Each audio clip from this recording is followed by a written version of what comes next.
La doctora Sarah Chen entró en la sala de terapia del príncipe vampiro maldito para lo que todos advirtieron que sería su última sesión. Pero cuando el conserje Marcus irrumpió accidentalmente por la puerta con su cubo de la fregona, sucedió algo imposible. El príncipe se rió por primera vez en siglos. Ahora, el rey vampiro exige que Marcus reemplace a todos los terapeutas que fracasaron, o el príncipe morirá al amanecer. La doctora Sarah Chen se ajusta su maletín de cuero mientras camina por los corredores de obsidiana del castillo Shadowmere, sus pasos resonando contra muros que han sido testigos de 3 siglos de fracasos terapéuticos. La piedra bajo sus prácticos tacones se siente fría incluso a través de sus zapatos, y el aire transporta el aroma metálico de sangre vieja mezclado con antiséptico. Antiguas antorchas parpadean en apliques de hierro, proyectando sombras danzantes que parecen burlarse de su paso seguro. La carta del rey vampiro arde en su memoria como ácido sobre pergamino. Una sesión. Eso es todo lo que cualquiera de ustedes sobrevive. Ha leído los expedientes, estudiado las notas de caso dejadas por sus predecesores, analizado los informes clínicos que terminan abruptamente con palabras como huyó, transferido, no disponible para seguimiento. 42 terapeutas licenciados han recorrido estos pasillos antes que ella. Ninguno regresó para una segunda cita. Sara se toca la cruz de plata en su garganta, un hábito nervioso que desarrolló durante su residencia en el Hospital Psiquiátrico Estatal. Entra en la cámara del príncipe Elias, a través de puertas talladas, en una sola pieza de roble de medianoche. La madera tan oscura que parece absorber la luz en lugar de reflejarla. La habitación se extiende ante ella como un museo de intentos fallidos de sanación. Cortinas de terciopelo de medianoche cuelgan de ventanas que no han visto la luz del sol en 3 siglos. Antiguos textos médicos acumulan polvo junto a modernas revistas de psicología, sus páginas amarillentas por la edad y el abandono. Las obras completas de Freud se sientan junto a tratados medievales sobre la melancolía. Cuadernos de terapia cognitivo-conductual descansan contra volúmenes encuadernados en cuero, escritos en idiomas que preceden a la imprenta. El príncipe maldito se sienta inmóvil en una silla que alguna vez pudo haber sido un trono, tallada en piedra que coincide con los muros del castillo. Sus ojos plateados no reflejan más que un vacío infinito, como espejos enfrentados en una habitación vacía. Su piel posee la calidad translúcida de la porcelana fina, hermosa y frágil y absolutamente fría. Sara ha tratado a pacientes catatónicos antes. Ha trabajado con supervivientes de trauma que se retiraron tan profundamente en sí mismos que alcanzarlos requirió meses de paciente excavación. Pero esto se siente diferente. Esto se siente como intentar calentar un glaciar con la llama de una vela. Abre su maletín con eficiencia practicada, sacando su bloc de notas y las técnicas que le han servido a lo largo de 15 años de práctica clínica. Buenos días, Su Alteza. Soy la doctora Sarah Chen. Me especializo en atención informada por el trauma y terapia cognitivo-conductual. Su voz suena firme, profesional. Exactamente el tono que ha guiado a innumerables pacientes a través de sus momentos más oscuros. El príncipe Elias no responde, no parpadea, no acusa recibo de su presencia de ninguna manera que sugiera que la reconoce como un ser vivo en lugar de un mueble que casualmente hace sonidos. Sara intenta primero con la terapia cognitivo-conductual, explicando cómo los pensamientos crean emociones y las emociones impulsan los comportamientos. Habla sobre distorsiones cognitivas, sobre la indefensión aprendida, sobre las formas en que el trauma reescribe las vías neuronales hasta que el dolor se convierte en el único paisaje familiar. El príncipe permanece inmóvil.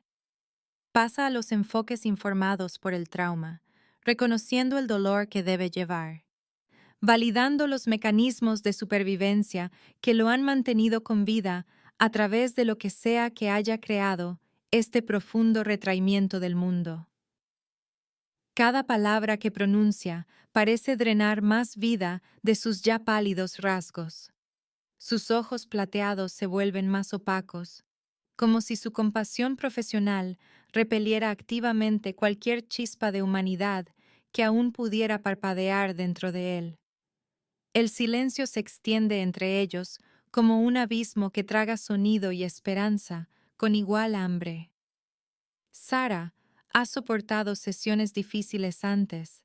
Ha trabajado con clientes que pusieron a prueba cada límite y desafiaron cada intervención. Pero este silencio se siente vivo, depredador, como una criatura que se alimenta de sus intentos de conectar. Los minutos se arrastran con el peso de horas. Su bloc de notas permanece en blanco porque no hay nada que registrar, ninguna respuesta que documentar, ningún progreso que medir. El aire se vuelve más denso, presionando contra sus pulmones, hasta que respirar se convierte en un esfuerzo consciente. Sus manos comienzan a temblar, no de frío, sino de algo más profundo, más primario. Mientras su silencio se extiende más allá de la resistencia humana, se da cuenta de por qué 42 terapeutas antes que ella huyeron gritando. Esto no es una enfermedad mental. Esto no es trauma en ninguna forma para la que fue entrenada para tratar. Esto es algo que devora la esperanza misma, que transforma las intenciones curativas en armas de desesperación. Se levanta abruptamente, su silla raspando contra la piedra, con un sonido como uñas sobre vidrio. Volveré mañana, miente. Sabiendo que nunca regresará, sabiendo que se une a la larga lista de profesionales que descubrieron que algunas oscuridades no pueden ser iluminadas por la formación y las buenas intenciones. Marcus Rivera empuja su carro de conserje por el ala restringida, murmurando sobre la nobleza vampírica y sus desastres imposibles. Las ruedas rechinan con cada rotación, una queja rítmica que resuena en los muros de piedra diseñados para amortiguar gritos en lugar de celebrar conversaciones. Su uniforme le queda holgado sobre su delgada figura, la tela gastada y suave por demasiados lavados y no suficiente dinero para reemplazos. 3 trabajos perdidos este mes. El alquiler atrasado de nuevo. Y ahora está limpiando un castillo donde la gente desaparece, donde advertencias susurradas lo siguen por corredores que huelen a sangre vieja y secretos más antiguos. El rey vampiro paga lo suficientemente bien, pero el trabajo viene con condiciones que le ponen la piel de gallina a Marcus. No entrar al ala restringida después del atardecer, no hacer preguntas sobre los sonidos que escuchas por la noche, no mirar directamente a los retratos familiares en el salón principal, porque los ojos siguen el movimiento, y a veces los sujetos salen de sus marcos para investigar a los miembros del personal curiosos. Marcus ha tenido suficientes trabajos terribles como para reconocer cuándo la desesperación lo ha llevado a un lugar peligroso, pero su cuenta bancaria no ofrece alternativas y su casero dejó de aceptar promesas como pago hace 3 meses. Guía su carro alrededor de antiguos tapices que representan batallas entre humanos y criaturas que la mitología afirma que nunca existieron.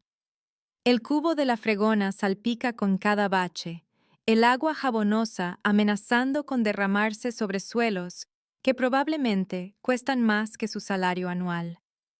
El mantenimiento del castillo requiere habilidades diferentes a las de los edificios de oficinas o los complejos de apartamentos. Todo aquí es más antiguo que cualquier cosa que haya limpiado, tallado en materiales que resisten los productos de limpieza modernos y guardan las manchas como rencores. La sangre, a descubierto, deja marcas que los siglos no pueden borrar por completo. Su mente divaga mientras trabaja, un mecanismo de supervivencia desarrollado durante años de empleo con salario mínimo. Piensa en su hermano Danny, en promesas que no cumplió y llamadas telefónicas que debería haber devuelto. Piensa en los cursos universitarios comunitarios que empezó pero no pudo permitirse terminar. Piensa en el negocio de limpieza que planeaba iniciar antes de que la vida le recordara que los sueños requieren capital y puntajes de crédito y conexiones que nunca ha poseído. Su cubo de la fregona se engancha en una piedra irregular, el antiguo suelo traicionando su navegación distraída, con el rencor de una arquitectura que ha sobrevivido a imperios. El carro se tambalea hacia un lado, el cubo inclinándose más allá del punto de recuperación, enviándolo a toda velocidad a través de la puerta del príncipe en una cascada de agua jabonosa y blasfemias que harían que su madre buscara su cuchara de madera.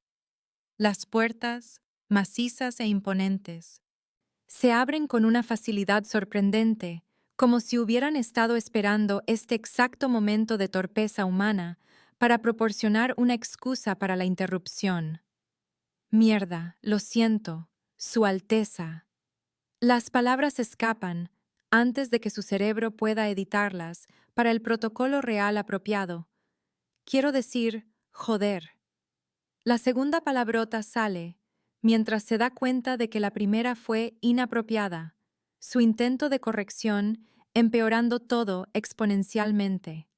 Quiero decir, se detiene, mirando a la pálida figura en la silla de piedra, a los ojos plateados que han presenciado más siglos de los que su árbol genealógico contiene generaciones. La doctora Chen está congelada junto a su bloc de notas, su compostura profesional resquebrajándose como hielo bajo una presión repentina. El silencio en la habitación se siente lo suficientemente denso como para cortarlo, pesado con el peso de sesiones de terapia interrumpidas y el tipo de cortesía formal que la realeza vampírica probablemente espera de los miembros del personal humano que irrumpen por las puertas mientras maldicen. Pero en lugar de furia, en lugar de la ira sobrenatural que Marcus espera que termine con su vida en aproximadamente 30 segundos, sucede algo imposible. El príncipe Elias se ríe. El sonido comienza como una risita, grave y oxidada por siglos de desuso. Luego se convierte en una risa genuina que llena la cámara como la luz del sol, abriéndose paso a través de nubes de tormenta. Rompe el opresivo silencio como el cristal, como una piedra arrojada a través de una ventana que ha estado sellada durante demasiado tiempo. Por primera vez en 300 años, una alegría genuina parpadea en esos ojos plateados, transformando su rostro de una máscara de porcelana a algo reconocible y maravillosamente humano. La doctora Chen mira en estado de shock mientras Marcus se apresura a limpiar el charco que se extiende, todavía maldiciendo en voz baja porque el pánico ha cortocircuitado su filtro y parece no poder dejar de empeorar la situación. La risa del príncipe se vuelve más fuerte, más natural, como si la completa falta de etiqueta real de Marcus hubiera logrado lo que décadas de técnica terapéutica no pudieron. El rey vampiro, Aldrich Nightborn, se materializa desde las sombras en el momento en que la risa de su hijo llega a su oído sobrenatural. Durante 3 siglos, estos pasillos han resonado con un silencio roto solo por los pasos de los terapeutas que se marchaban y las consultas susurradas de profesionales médicos que hablan con cuidadosos eufemismos sobre condiciones que no entienden. Pero la risa es un sonido que había olvidado que su hijo podía hacer, una melodía que pensó que la maldición había robado para siempre. Aldrich se mueve a través de la oscuridad como humo con forma, su presencia anunciada por el súbito descenso de la temperatura que sigue a los vampiros antiguos donde quiera que elijan manifestarse. Su aparición en el umbral detiene a Marcus a media disculpa, las palabras del conserje muriendo en su garganta mientras se enfrenta a algo que precede a la mayoría de las civilizaciones humanas. El rey vampiro mide 7 pies de altura, con ropas caras que podrían tener siglos de antigüedad o haber sido compradas ayer, ya que el tiempo tiene poco significado para seres que miden su existencia en milenios, en lugar de décadas. Sus ojos contienen el peso de eras, la sabiduría y el dolor acumulados de ver imperios nacer y caer mientras él permanece fundamentalmente sin cambios. Durante siglos, ha visto a su heredero consumirse bajo una maldición que roba toda capacidad de alegría, esperanza o conexión. Ha convocado a las mentes más brillantes de la medicina sobrenatural, consultado con terapeutas que se especializan en traumas que abarcan múltiples vidas, traído a expertos que entienden el particular daño psicológico que la inmortalidad puede infligir en mentes diseñadas para marcos de tiempo mortales.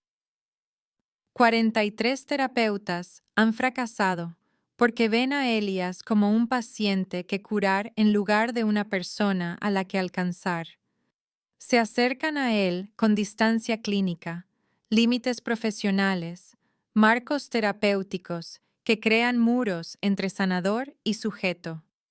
Pero este conserje, este humano ordinario, que tropezó por las puertas mientras maldecía y cubierto de espuma de jabón, ha logrado lo que siglos de experiencia no pudieron.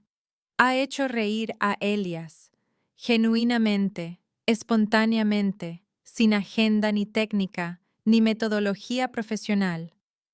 El ultimátum de Aldrich se forma con la rápida decisión que ha guiado su gobierno a través de guerras y plagas, y el auge y la caída de los gobiernos humanos. Marcus reemplazará a cada terapeuta fracasado, convirtiéndose en el compañero y consejero no oficial de Elias, o el príncipe estará muerto al amanecer.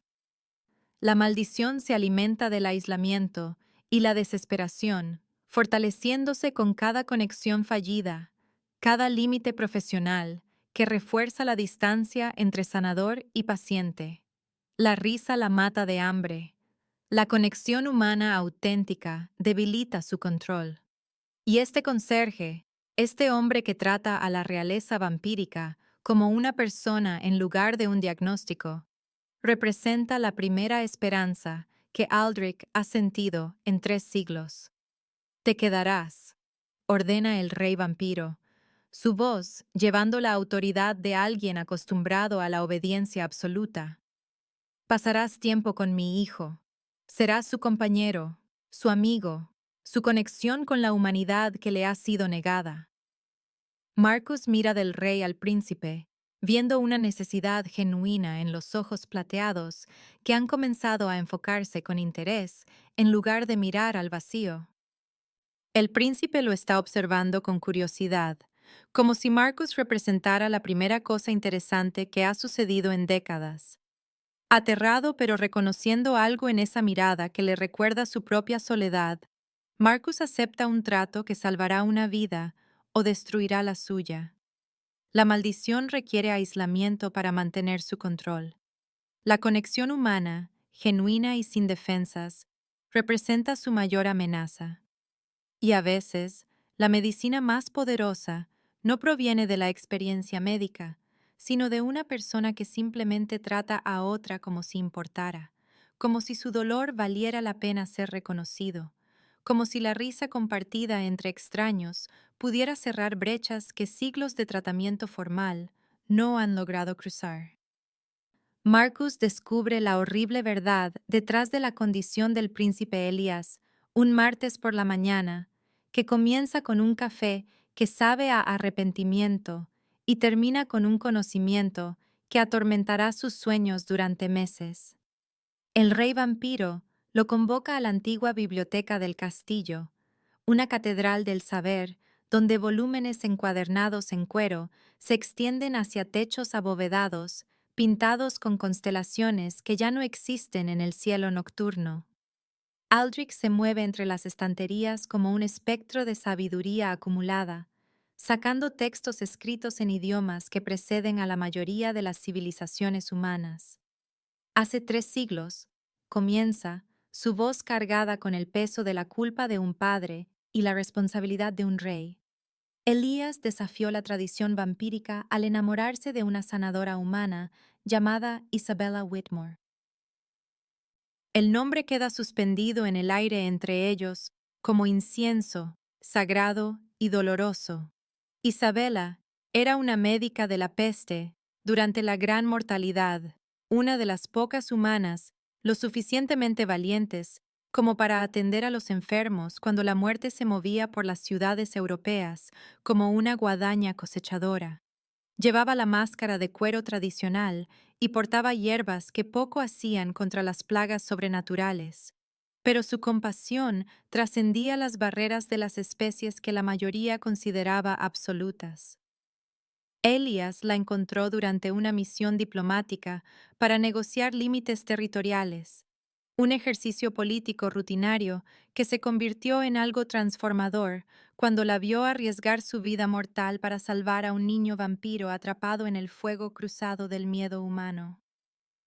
Cuando estalló la guerra entre sus especies por los derechos de sangre y las reclamaciones territoriales, cuando los antiguos prejuicios estallaron en una violencia que pintó el campo de carmesí, él eligió el amor por encima de la lealtad. Intentó negociar la paz a través de reuniones secretas en iglesias abandonadas, dibujando mapas de compromiso en territorios donde ambas especies pudieran coexistir. Sus esfuerzos casi tuvieron éxito hasta que la traición, desde las propias filas vampíricas, expuso sus actividades a facciones de línea dura que veían cualquier cooperación con los humanos como una traición a su herencia inmortal. Una vengativa hechicera vampira, llamada Lydia Thornwick, cuyo propio amante humano había sido asesinado por cazadores de vampiros décadas antes, vio el romance de Elías como la máxima traición a su naturaleza superior. Creó una maldición con la precisión de una maestra artesana y la malicia de alguien que había visto al amor destruir todo lo que valoraba. La maldición le robó su capacidad de conexión emocional, creando una barrera sobrenatural entre su conciencia y cada sentimiento que hace que la existencia sea soportable.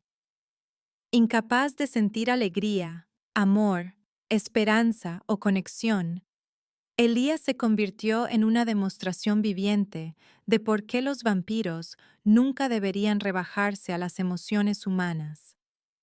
La maldición se fortalece con el aislamiento y la desesperación, alimentándose de la soledad como un parásito que devora a su huésped desde dentro, drenando lentamente su fuerza vital hasta que solo queda una cáscara vacía.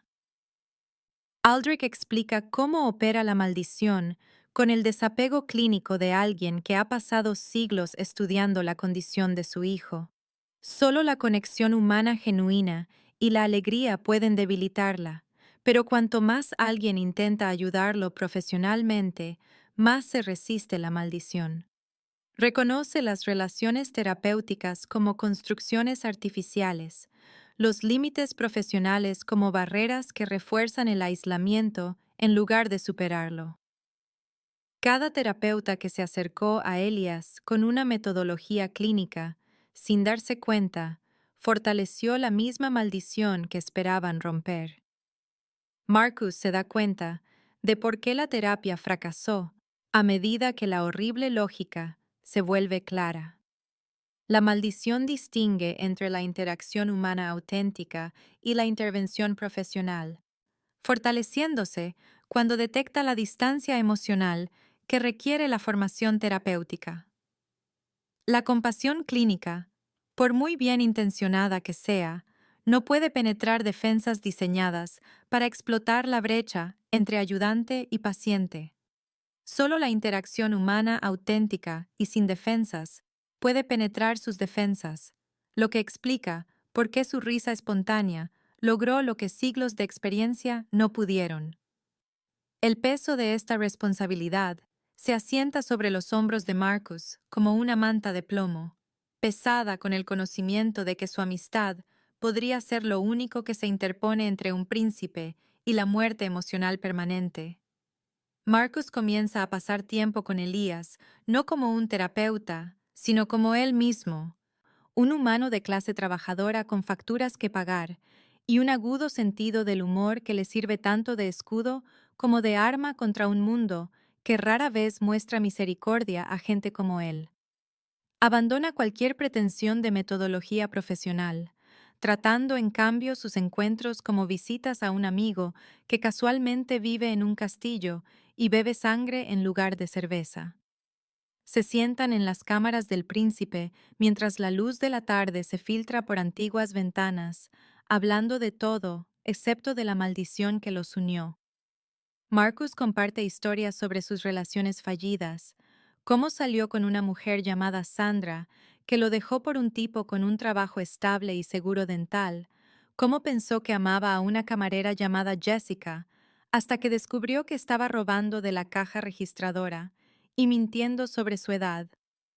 Habla de sus sueños de abrir su propio negocio de limpieza, algo pequeño y honesto, donde pudiera establecer sus propios horarios y enorgullecerse de embellecer espacios para personas que aprecian el buen trabajo. Describe la batalla de su madre contra la demencia. Cómo olvida su nombre, pero recuerda canciones de su infancia. Cómo la visita 2 veces por semana en el centro de atención y escucha las mismas historias sobre su primer baile y el día de su boda como si las oyera por primera vez.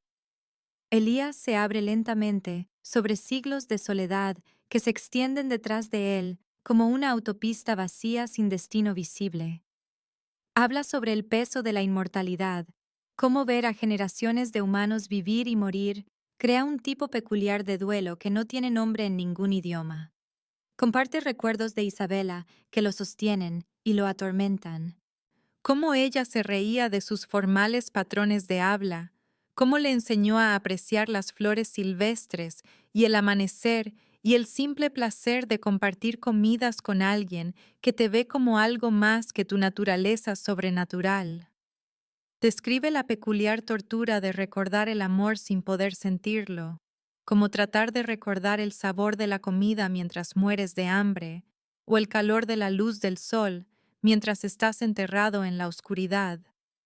Marcus trata al príncipe como una persona en lugar de un problema a resolver, respondiendo a sus historias con el mismo humor irreverente y genuino interés que mostraría a cualquier amigo. Hace bromas sobre los problemas de las citas inmortales, preguntando si las frases para ligar de los vampiros implican promesas de compromiso eterno o simplemente un muy buen cuidado dental. Comparte observaciones ridículas sobre la tecnología moderna, preguntándose si alguien que vivió la invención de la imprenta encuentra los teléfonos inteligentes impresionantes o simplemente otra forma en que los humanos evitan una conversación significativa. Ofrece comentarios sobre la música contemporánea que hacen reír a Elias, describiendo cómo sonaría la música rap para alguien cuya última exposición a la cultura popular involucró composiciones barrocas y danzas de la corte. Gradualmente, Elias comienza a experimentar pequeños avances emocionales que los sorprenden a ambos por su intensidad y autenticidad. Siente molestia por los terribles juegos de palabras de Marcus, una irritación real que atraviesa siglos de entumecimiento emocional, como un cuchillo a través de la seda. Experimenta curiosidad por la tecnología moderna, haciendo preguntas sobre teléfonos inteligentes y redes sociales y servicios de streaming con el entusiasmo de alguien que descubre el fuego por primera vez. Tiene breves momentos de contentamiento durante sus conversaciones, una sensación cálida que apenas reconoce como felicidad, pero que atesora como una joya rara encontrada en lugares inesperados. Estos destellos emocionales se vuelven más fuertes y frecuentes a medida que su amistad se profundiza, cada sentimiento genuino, debilitando el control de la maldición como la luz del sol derritiendo hielo antiguo. Marcus nota los cambios en pequeñas formas que los terapeutas podrían pasar por alto, pero que los amigos reconocen de inmediato. La postura del príncipe se vuelve menos rígida, sus respuestas más espontáneas, sus raras sonrisas más naturales y menos como una actuación social reflexiva. Lydia Thornwick observa estos desarrollos desde su fortaleza de espinas, una aguja retorcida de piedra negra y enredaderas venenosas que se eleva desde un valle donde nada ha crecido en 3 siglos. La estructura pulsa con energía malévola, sus muros tallados con runas que canalizan la desesperación y la desesperanza de todo el reino sobrenatural. Observa a través de espejos de adivinación que le muestran la curación gradual que tiene lugar en el castillo Shadowmere, sintiendo que su maldición cuidadosamente elaborada comienza a debilitarse como una presa que desarrolla grietas bajo una presión que fue diseñada para soportar. Ha pasado 3 siglos perfeccionando este hechizo, estudiando cómo el aislamiento y la desesperación alimentan las ataduras sobrenaturales, probando variaciones en vampiros menores hasta que logró el equilibrio preciso de tortura psicológica y compulsión mágica que serviría tanto de castigo como de prueba de su superior comprensión de la manipulación emocional. La maldición estaba destinada a ser su obra maestra, una demostración de que el amor debilita a los vampiros y hace peligrosos a los humanos, un argumento sobrenatural a favor de la superioridad del desapego emocional sobre las complicadas complicaciones del afecto entre especies. La elaboró con capas de protección contra los métodos de curación convencionales, anticipando la intervención terapéutica y construyendo resistencias contra toda forma de ayuda profesional que pudiera amenazar su integridad. Pero la amistad sin defensas de este conserje está creando grietas en su trabajo que décadas de terapia no pudieron lograr, abordando la maldición desde un ángulo que nunca anticipó, porque nunca imaginó que alguien ayudaría sin una agenda, sanaría sin metodología, conectaría sin límites profesionales. La amistad amenaza todo lo que ella cree sobre el orden natural, sugiriendo que la conexión humana auténtica podría ser más fuerte que la malicia sobrenatural, que el cuidado genuino podría triunfar sobre siglos de crueldad refinada. Comienza a planear eliminar a Marcus antes de que pueda romper por completo lo que ella considera su mayor logro mágico, estudiando sus rutinas diarias y vulnerabilidades psicológicas con la misma atención meticulosa que una vez dedicó a perfeccionar la propia maldición. Identifica su culpa por la muerte de su hermano, sus inseguridades sobre su origen de clase trabajadora, su miedo a la insuficiencia cuando se enfrenta a responsabilidades más allá de su experiencia o educación. Estas debilidades se convierten en armas potenciales en su arsenal, puntos de presión psicológicos que puede manipular para alejarlo de Elias antes de que su vínculo se vuelva lo suficientemente fuerte como para hacer añicos 3 siglos de arquitectura mágica cuidadosamente mantenida. Mientras tanto, el rey Aldrich observa la curación gradual de su hijo con una esperanza desesperada, atemperada por siglos de expectativas defraudadas, y la sabiduría duramente ganada que proviene de amar a alguien a quien no puedes salvar. Reconoce los signos del despertar emocional en la postura mejorada de Elias, su mayor apetito, su creciente interés en los asuntos del castillo y la política contemporánea. Pero también sabe que las hechiceras nunca dejan que sus maldiciones se rompan sin luchar, especialmente las maldiciones que representan venganzas personales y orgullo profesional. Aumenta la seguridad alrededor de Marcus sin decírselo, asignando protecciones invisibles y guardianes sobrenaturales para vigilar a un hombre que no tiene idea de que su amistad lo ha convertido en un objetivo para fuerzas que consideran el amor mismo un crimen digno de muerte. El rey vampiro se prepara para la guerra mientras reza para que la amistad resulte más fuerte que el odio, que la conexión humana auténtica triunfe sobre la malicia sobrenatural, que su hijo finalmente pueda ser libre para amar de nuevo, incluso si esa libertad tiene un precio medido en sangre y batalla. 6 semanas después de su acuerdo poco convencional, Marcus y Elías desarrollan una amistad genuina que trasciende por completo cualquier relación terapéutica, construida sobre la base de historias compartidas y respeto mutuo que se fortalece con cada conversación. Sus encuentros han evolucionado de encuentros incómodos a una compañía cómoda, el tipo de amistad fácil que se desarrolla cuando dos personas descubren que realmente disfrutan de la compañía del otro, a pesar de provenir de mundos que nunca deberían cruzarse. Marcus llega cada tarde con relatos de sus rondas de limpieza, historias sobre oficinistas con derechos que dejan desastres que desafían la física e inquilinos de apartamentos que de alguna manera logran manchar sus techos con salsa de espagueti. Elias responde con observaciones sobre la vida en el castillo que abarcan siglos, comparando la política vampírica moderna con la intriga de la corte medieval, con el ingenio seco de alguien que ha visto los mismos dramas mezquinos desarrollarse a lo largo de múltiples generaciones. Durante una tarde particularmente relajada, cuando la luz de otoño se cuela por ventanas antiguas y hace que incluso los muros de piedra parezcan cálidos, Marcus comparte una historia de su infancia que todavía le hace reír a pesar del caos que causó. Tenía 8 años y estaba fascinado por las historias de guerra de su abuelo sobre bengalas, de señales y balizas de emergencia, así que, naturalmente, decidió realizar sus propios experimentos con fuegos artificiales robados del alijo del 4 de julio de su vecino.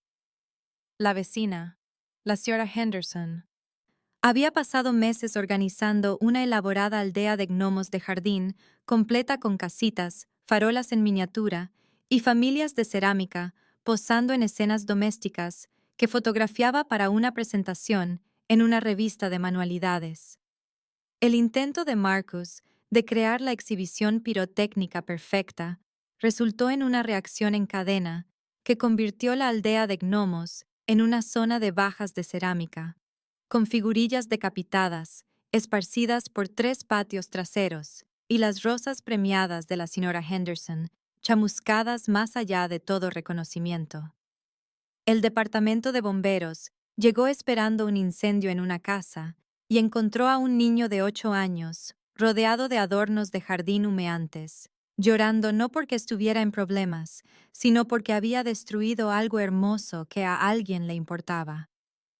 Elías escucha esta historia con creciente diversión, imaginando al joven Marcus como un anarquista en miniatura, con buenas intenciones y una ejecución terrible. Mientras Marcus describe la reacción de la señora Henderson, cómo terminó riendo en lugar de llamar a sus padres, porque su genuino remordimiento era más conmovedor que molesta su destrucción, algo cambia en la expresión del príncipe.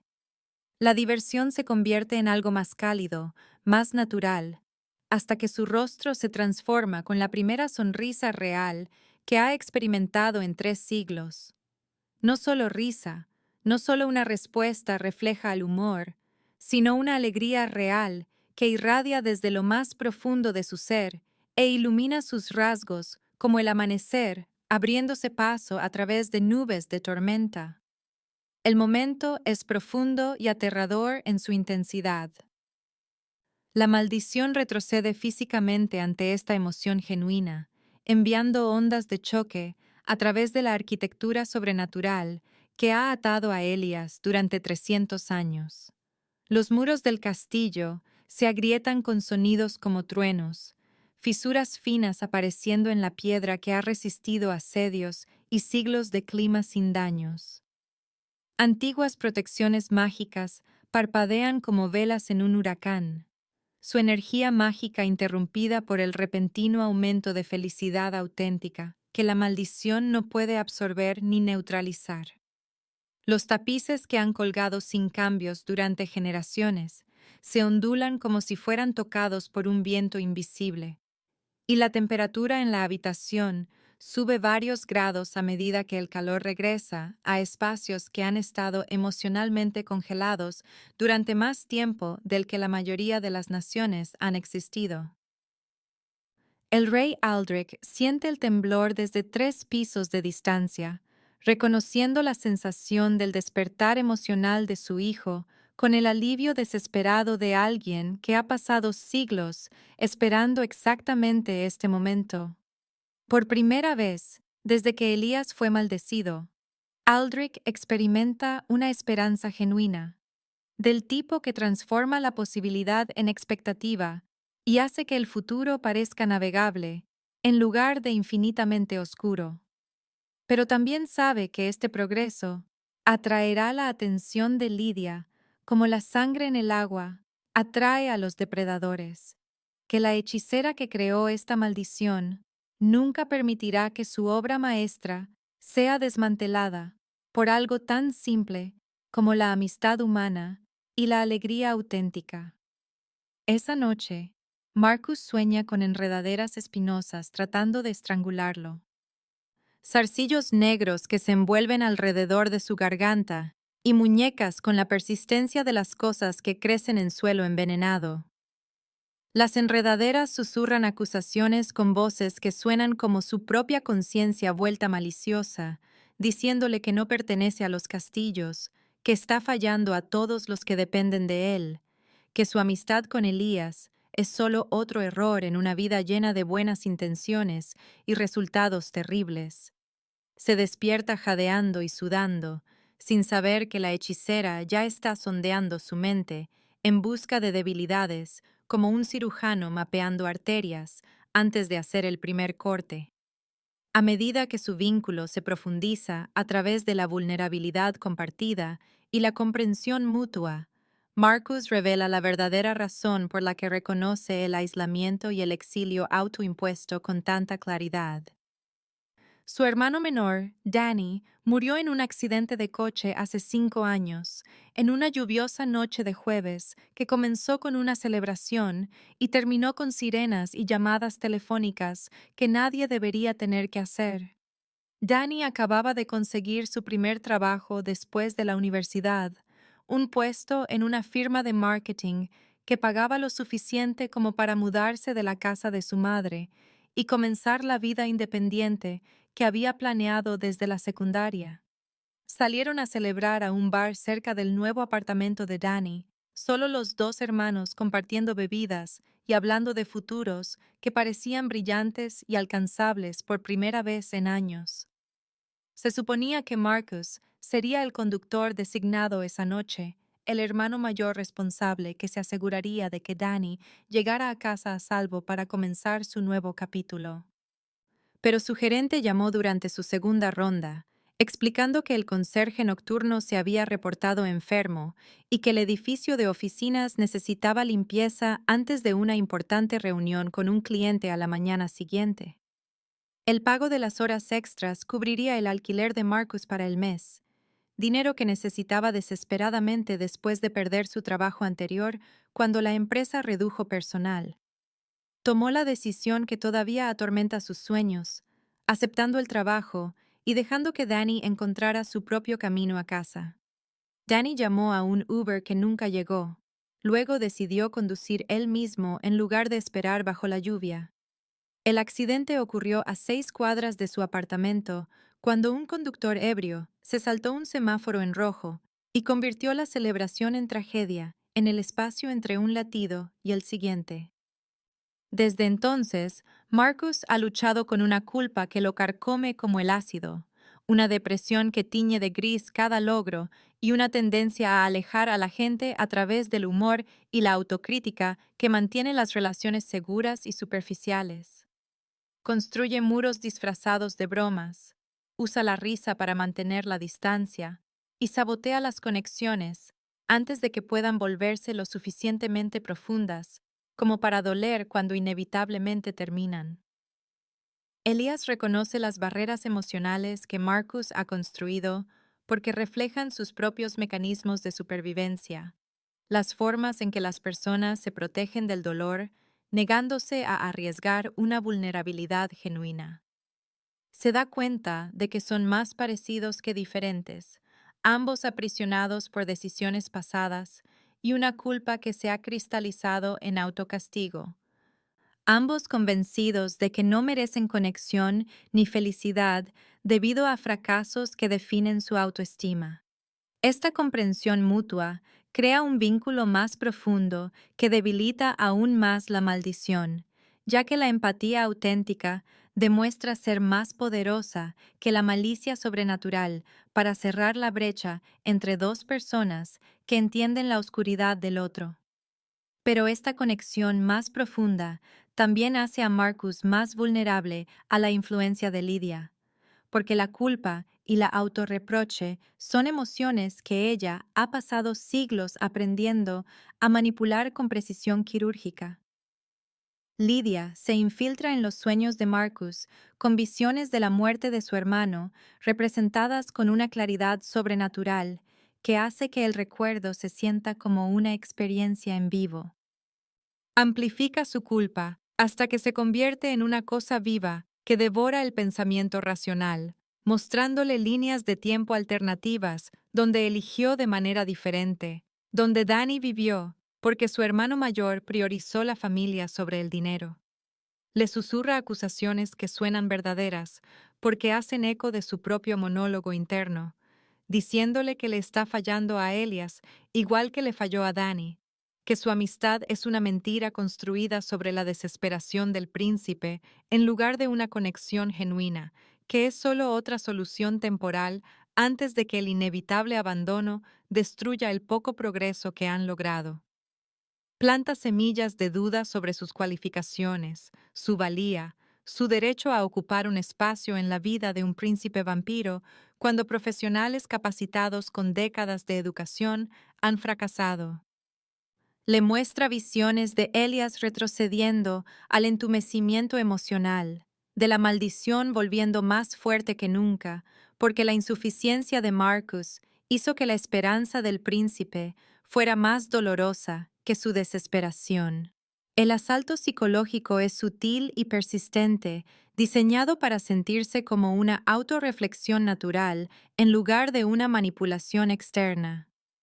Marcus comienza a distanciarse de Elias sin entender completamente por qué, convencido de que no está calificado para ayudar a alguien con un trauma que abarca siglos cuando ni siquiera puede manejar su propia culpa de 5 años. El príncipe nota el cambio de inmediato con la sensibilidad de alguien que ha aprendido a leer los matices emocionales, porque su supervivencia depende de reconocer cuando la gente está a punto de abandonarlo. Sus conversaciones se vuelven forzadas y cuidadosas. El humor de Marcus se vuelve amargo y autocrítico, de maneras que crean distancia en lugar de conexión, y el retraimiento emocional alimenta el regreso de la maldición, como el oxígeno alimenta la llama.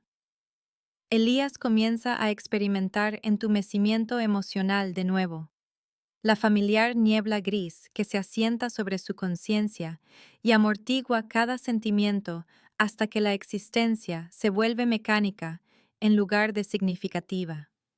Se da cuenta de que la amistad de Marcus fue real y transformadora, pero ahora algo la está envenenando desde dentro, convirtiendo la conexión auténtica en algo hueco y performativo. El progreso que lograron juntos comienza a deshacerse a medida que Marcus se retira detrás de muros de autoduda y Elías observa impotente, incapaz de luchar contra un enemigo que no puede ver ni entender.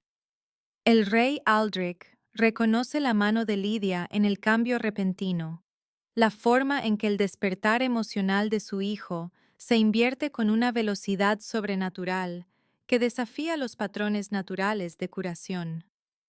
Sabe que se están quedando sin tiempo antes de que la maldición se vuelva permanentemente irrompible, reforzada por este ciclo de esperanza y decepción, hasta que ninguna cantidad de conexión humana pueda penetrar sus defensas.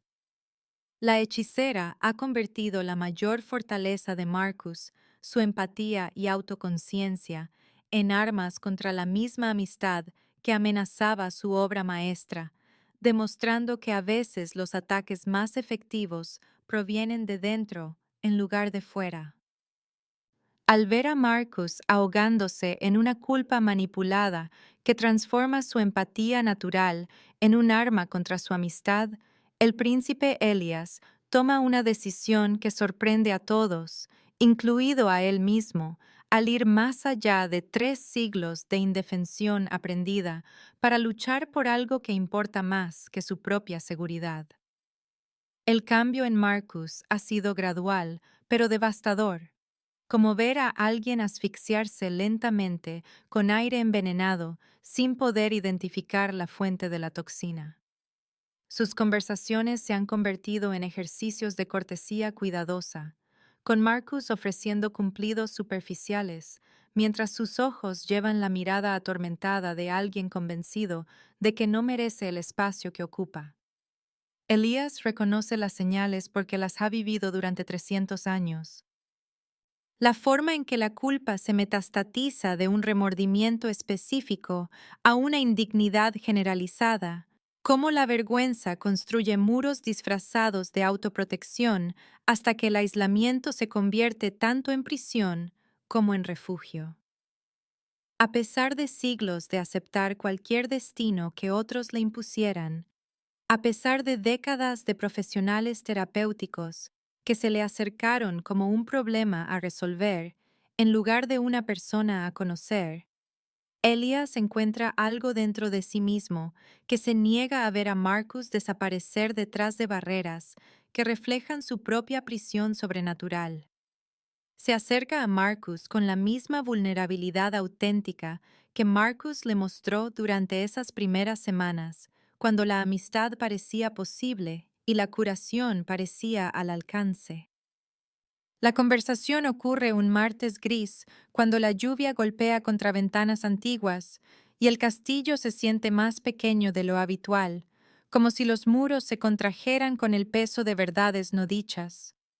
Marcus se sienta en su silla habitual, pero en el borde, como si estuviera listo para huir, sus utensilios de limpieza olvidados junto a la puerta, porque sus reuniones se han convertido en algo que sucede después del trabajo en lugar de durante.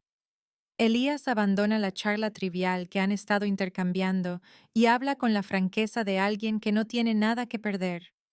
Comparte su propia culpa sobre la muerte de Isabela, el aplastante peso de la responsabilidad que ha llevado desde su ejecución hace 3 siglos, cómo su elección de amarla condujo directamente a su captura y muerte, de maneras que hacen que su castigo sobrenatural se sienta como justicia en lugar de crueldad. Isabela murió porque los vampiros de línea dura descubrieron su relación por su propio descuido, porque confió en las personas equivocadas y creyó que el amor podía superar realidades políticas que habían existido durante milenios. Fue capturada mientras lo esperaba en una iglesia donde habían planeado reunirse en secreto, torturada para obtener información sobre las debilidades de los vampiros que se negó a proporcionar, y luego ejecutada en la plaza pública como advertencia a otros humanos que pudieran considerar cruzar las fronteras de las especies.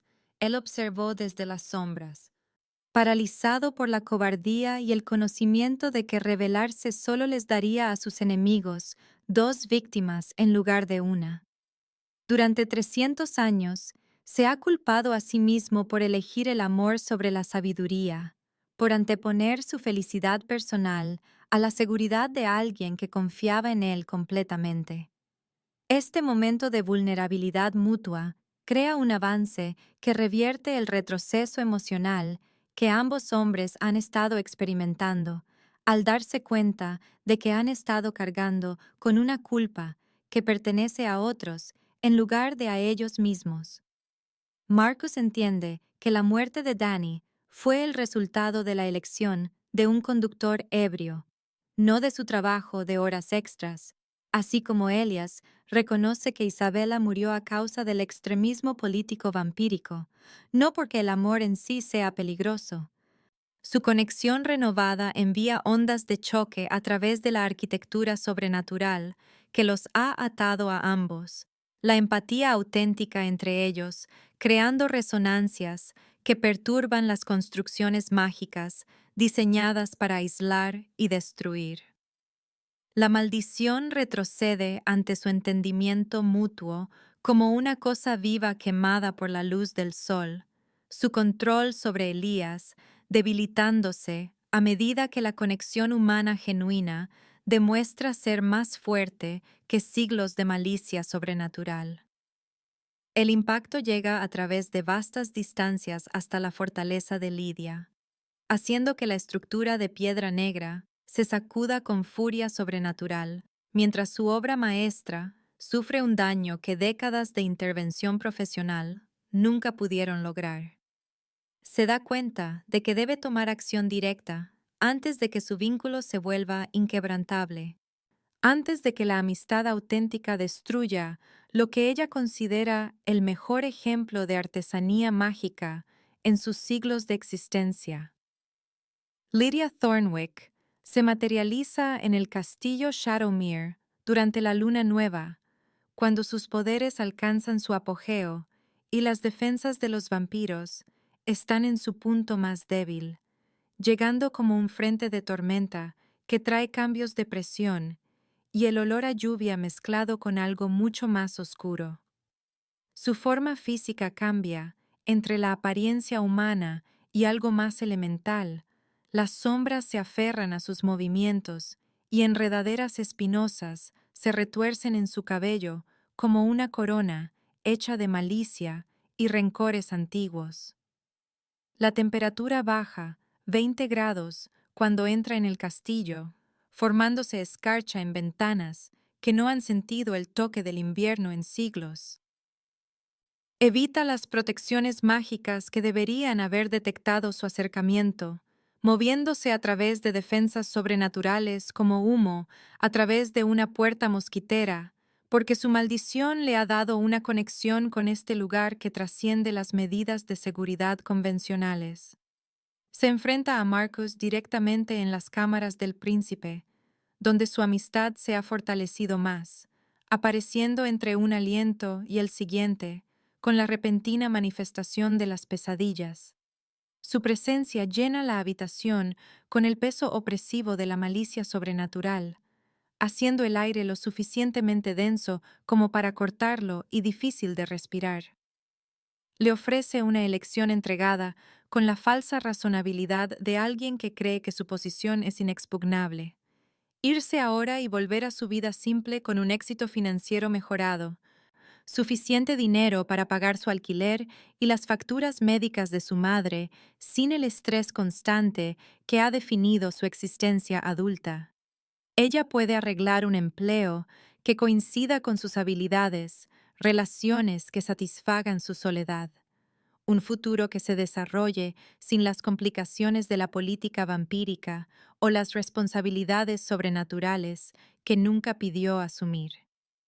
O ver a Elias sufrir mientras ella fortalece la maldición más allá de cualquier posible ruptura, transformando su actual entumecimiento emocional en una muerte psicológica completa que hará que su condición anterior parezca una salud vibrante en comparación.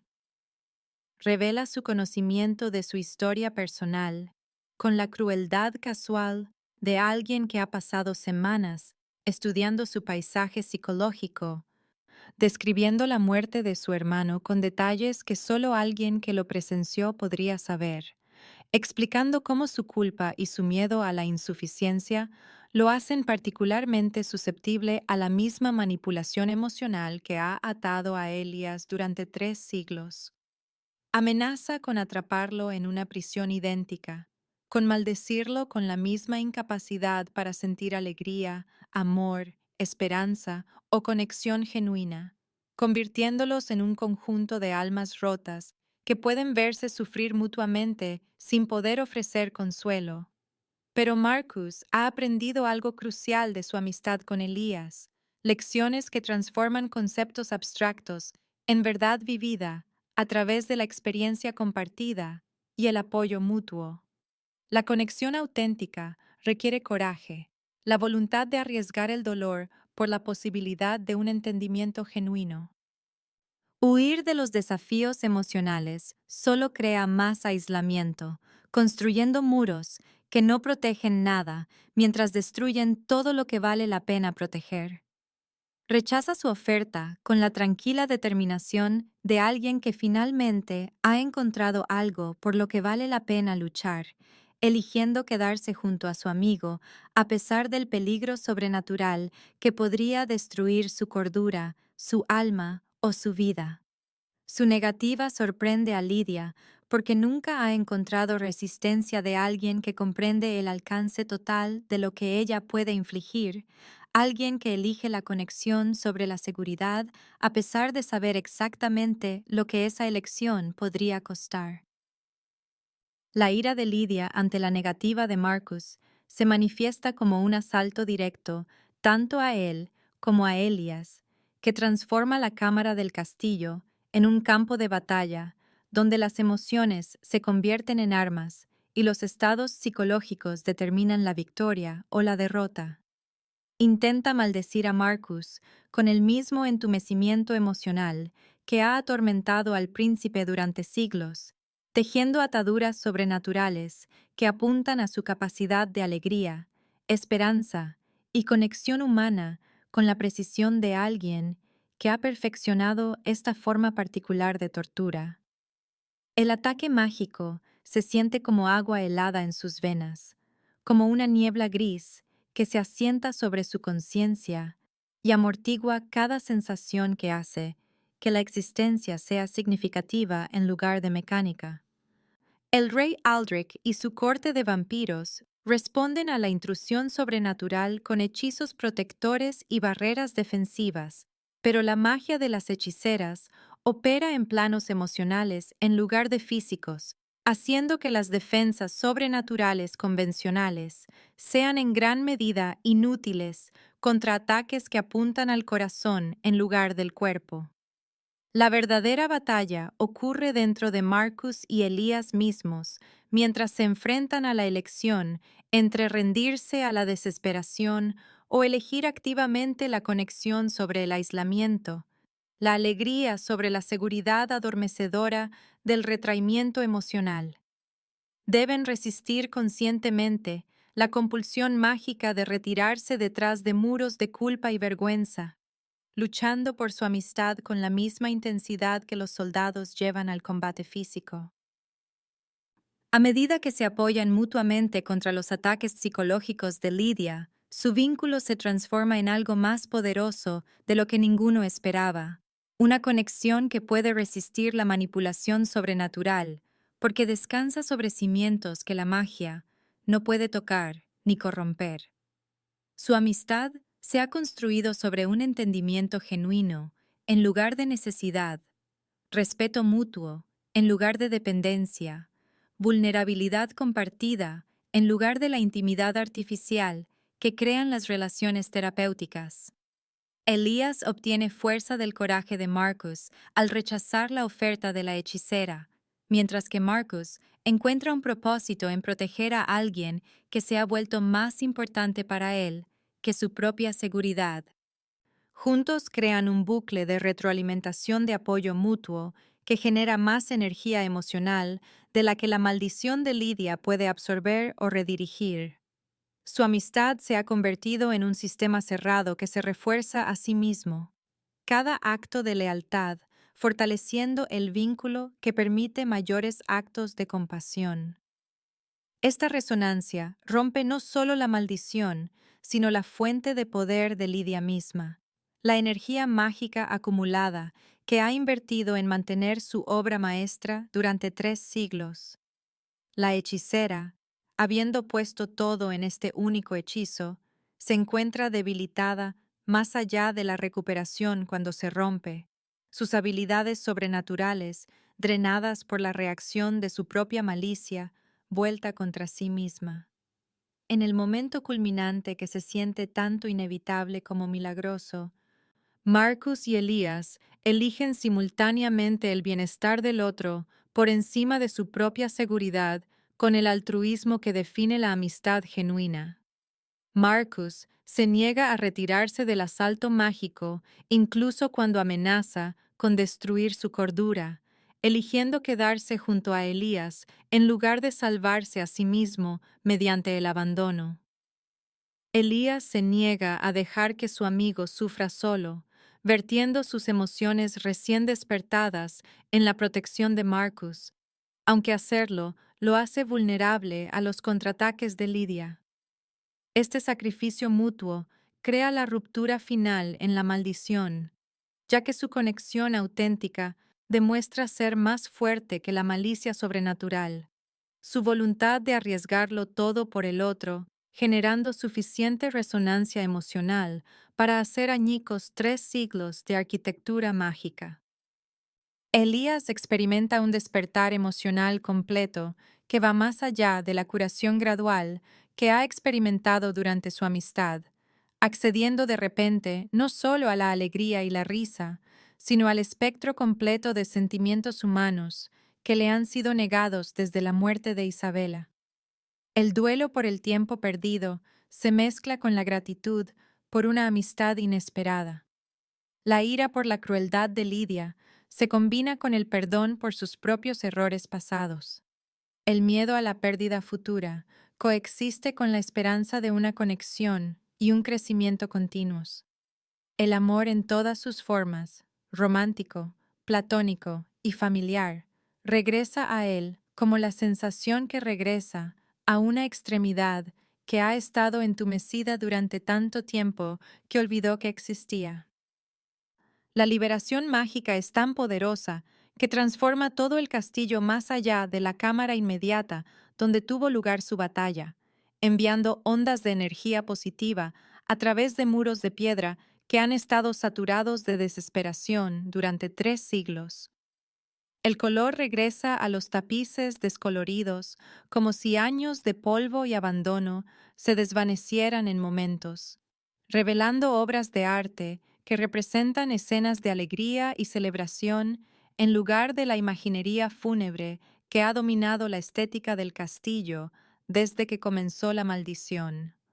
La vida regresa a los jardines marchitos, donde las rosas florecen fuera de temporada y las fuentes que han estado secas durante décadas de repente fluyen con agua cristalina. La esperanza regresa a la corte de vampiros, ya que los seres sobrenaturales que han pasado siglos caminando por su existencia como sonámbulos, de repente recuerdan lo que se siente anticipar el mañana con algo más que resignación. Lidia, con su poder roto y el trabajo de su vida destruido, se retira a lo que queda de su fortaleza de espinas, con la furia derrotada de alguien que ha perdido todo lo que definía su identidad y propósito. Ya no es una amenaza para nadie, reducida de hechicera sobrenatural a una vampira ordinaria con delirios de grandeza y siglos de amargura que ya no tienen peso mágico. El rey Aldrich es testigo de la transformación de su hijo con lágrimas de alegría que no ha derramado desde que Elias fue maldecido, viendo finalmente al joven vibrante y compasivo que crió antes de que la malicia sobrenatural le robara todo lo que hacía especial a su heredero. El príncipe que se sienta ante él ahora combina la sabiduría que proviene de sobrevivir a 3 siglos de aislamiento con la vitalidad emocional que la amistad de Marcus ha restaurado, creando a alguien más fuerte y completo de lo que era incluso antes de que comenzara la maldición. El rey vampiro entiende que esta curación nunca podría haber ocurrido por medios convencionales, que solo la conexión humana auténtica podría lograr lo que la magia y la medicina no pudieron, y que a veces las soluciones más poderosas provienen de las fuentes más inesperadas. En las semanas siguientes a la ruptura de la maldición, tanto Marcus como Elías Deben aprender a navegar su nueva realidad como supervivientes que emergen de una zona de desastre donde el paisaje ha sido fundamentalmente alterado por fuerzas más allá de su control o comprensión. La liberación mágica que hizo añicos 3 siglos de ataduras sobrenaturales ha dejado a ambos hombres cambiados de maneras que requieren una exploración cuidadosa y un ajuste paciente. Elías experimenta una abrumación emocional a medida que los sentimientos reprimidos regresan en olas que amenazan con ahogarlo en su intensidad, cada emoción llegando con la fuerza acumulada de 300 años de negación. El duelo por Isabela lo golpea como un golpe físico, ya no amortiguado por el entumecimiento sobrenatural, sino crudo e inmediato, como si su muerte hubiera ocurrido ayer en lugar de hace siglos. Llora por el tiempo perdido, con la desesperada tristeza de alguien que de repente se ha dado cuenta de cuánta vida ha pasado mientras existía en una animación suspendida emocional. La ira por la crueldad de Lidia le quema como ácido. La rabia por los años robados por la malicia mágica que transformó el amor en un arma de tortura psicológica. El miedo a la pérdida futura lo paraliza con visiones de ver a todos los que le importan envejecer y morir mientras él permanece inmortal e inmutable. La eterna maldición de la existencia vampírica que ninguna magia puede romper. Pero junto a estas emociones más oscuras fluyen una profunda gratitud por la amistad de Marcus y la alegría de redescubrir lo que significa sentir esperanza por el mañana en lugar de simplemente soportar el hoy. Marcus le ayuda a procesar estas sensaciones abrumadoras, no como un terapeuta armado con técnicas clínicas, sino como un amigo que entiende el trauma complejo a través de la experiencia personal en lugar de la formación profesional. Se sienta con Elías durante los ataques de pánico que dejan al príncipe jadeando y desorientado, ofreciendo presencia en lugar de soluciones, porque ha aprendido que la curación requiere un testigo más que una intervención. Cuando Elías se enfurece contra los siglos de emoción robada, Marcus escucha sin tratar de redirigir o reformular la ira, porque entiende que algunos sentimientos necesitan ser experimentados plenamente antes de poder ser liberados. Cuando el duelo amenaza con consumir al príncipe por completo, Marcus comparte su propia experiencia de pérdida y las formas en que las personas sobreviven a la devastación, que parece insuperable, no como una guía experta, sino como una persona diciéndole a otra que el dolor cambiará de forma, aunque nunca desaparezca por completo. Mientras tanto, Marcus se enfrenta a su propio viaje de sanación con la misma compasión que ha mostrado a Elias, abordando finalmente su culpa por la muerte de Dani, con el entendimiento de que el autoperdón no es una traición a los muertos, sino necesario para que los vivos sigan creciendo. Se da cuenta de que su hermano no querría que su memoria se convirtiera en una prisión que impida a Marcus formar nuevas conexiones o encontrar un propósito en ayudar a otros. La culpa que ha llevado como una piedra en el pecho comienza a disolverse no porque olvide a Danny, sino porque elige honrar la vida de su hermano, viviendo la suya con intención y apertura, en lugar de autocastigo y aislamiento. Su amistad se profundiza a medida que se apoyan mutuamente a través de una recuperación genuina en lugar de soluciones mágicas, descubriendo que la curación es un proceso que requiere paciencia, contratiempos y la voluntad de ser vulnerable con alguien que no te abandonará cuando el trabajo se vuelva difícil. El rey Aldrich le ofrece a Marcus un puesto permanente en la corte que representa el reconocimiento de habilidades que nunca supo que poseía, no como un conserje que tropezó con la importancia, sino como alguien que ha demostrado un don raro para llegar a las personas que los enfoques convencionales no pueden tocar. El puesto lleva el título de embajador cultural, con responsabilidades que suenan oficiales, pero que se traducen en términos prácticos, como alguien que ayuda a los seres sobrenaturales a navegar por desafíos emocionales que trascienden las fronteras de las especies. La habilidad única de Marcus para ver más allá de las complicaciones sobrenaturales hacia las necesidades humanas fundamentales lo hace invaluable para ayudar a otros seres mágicos malditos o traumatizados que han sido defraudados por los enfoques terapéuticos tradicionales que tratan los síntomas en lugar de abordar el aislamiento y la desconexión que subyace en la mayoría de los problemas psicológicos sobrenaturales. Desarrolla una nueva metodología que combina su practicidad de clase trabajadora con una profunda empatía aprendida a través de sus propias experiencias de pérdida y recuperación, creando conexiones genuinas en lugar de relaciones clínicas que mantienen la distancia profesional.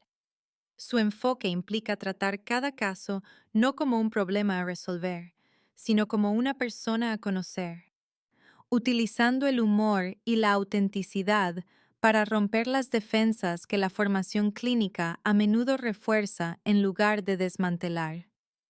Elías, finalmente libre para sentir y elegir en lugar de simplemente existir, decide continuar su trabajo interrumpido durante siglos hacia la paz entre especies, con la sabiduría que proviene de sobrevivir tanto al amor como a la pérdida, sin ser destruido por ninguno de los dos. Ahora entiende que el sueño de Isabela de cooperación entre especies no era un idealismo ingenuo, sino una necesidad práctica, que los conflictos entre humanos y vampiros surgen del miedo y la incomprensión en lugar de una incompatibilidad fundamental, con Marcus como su consejero y amigo más cercano. Comienza a desarrollar programas que abordan las causas fundamentales del conflicto sobrenatural a través de la educación y el contacto directo en lugar de la negociación política y los tratados que ignoran las relaciones personales que hacen posible la paz. 6 meses después de la ruptura de la maldición, Marcus y Elias han creado algo sin precedentes en el mundo sobrenatural, un centro de asesoramiento donde la conexión humana auténtica, en lugar de la terapia clínica, ayuda a los seres mágicos a superar traumas y maldiciones que los enfoques tradicionales no pueden abordar. El centro opera desde un ala renovada del castillo Shadowmere, que ha sido transformada de la penumbra gótica a espacios acogedores, llenos de luz natural y muebles cómodos que invitan a la conversación en lugar de la consulta formal. Han ayudado a docenas de criaturas que, como Elías, necesitaban amistad más que tratamiento. Seres sobrenaturales cuyos problemas se derivaban del aislamiento y la desconexión en lugar de la patología clínica. Una banshee, cuyos siglos de predecir la muerte la habían dejado incapaz de experimentar la alegría, descubrió que la risa no era una traición a sus deberes sagrados, sino un equilibrio necesario que hacía su don soportable en lugar de consumidor. Un hombre lobo que luchaba con el rechazo de la manada aprendió que la familia puede ser elegida en lugar de heredada, que la pertenencia proviene de la aceptación mutua en lugar de la sangre o el parentesco sobrenatural. Un fantasma anclado a la tierra por asuntos pendientes se dio cuenta de que algunos propósitos evolucionan en lugar de simplemente terminar, que avanzar no requiere olvidar lo que vino antes. Marcus ha encontrado su verdadera vocación en un trabajo que utiliza su empatía y humor naturales para llegar a seres que la terapia tradicional no puede tocar. Criaturas sobrenaturales, cuyos problemas requieren una comprensión que va más allá de la psicología humana para abarcar los desafíos únicos de la existencia inmortal, las habilidades mágicas y el trauma específico de la especie. Sus técnicas siguen siendo deliberadamente poco pulidas y auténticamente personales, basándose en una curiosidad genuina por cada individuo, en lugar de enfoques estandarizados que tratan la diversidad sobrenatural como variaciones de temas humanos.